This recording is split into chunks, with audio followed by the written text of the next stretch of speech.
Chhattisgarhi video देखने के लिए हमारे चैनल को सब्सक्राइब करें और दबाएं इस बेल आइकन को ताकि हमारे वीडियो के नोटिफिकेशन आपके पास पहुंचे सबसे पहले।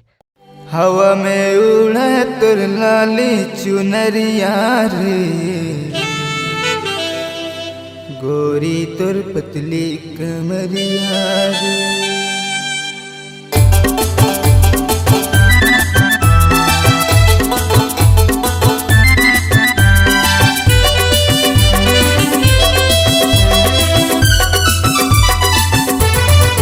हवा में उड़े तुर लाली चुनरिया रे, गोरी तुर पतली कमरिया रे। हवा में उड़े तुर लाली चुनरिया रे, गोरी तुर पतली कमरिया रे।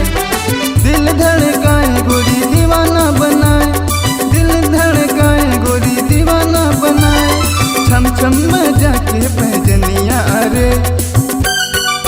हवा में उड़े तुर लाली चुनरिया रे, गोरी तुर पतली कमरिया रे। हवा में उड़े तुर लाली चुनरिया रे, गोरी तुर पतली कमरिया रे।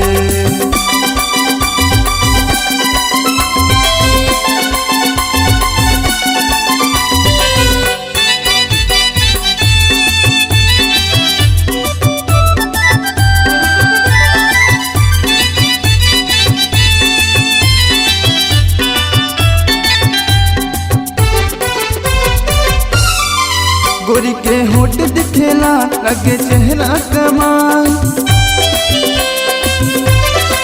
गोरी के होठ दिखेला लगे चेहरा कमाल। हवाए मिर्गिन कच्चा तोर उम्र 16 साल, चढ़ती है बाली उमरिया रे। हवा में उड़े तुर लाली चुनरिया रे, गोरी तुर पतली कमरिया रे। हवा में उड़े तुर लाली चुनरिया रे, गोरी तुर पतली कमरिया रे।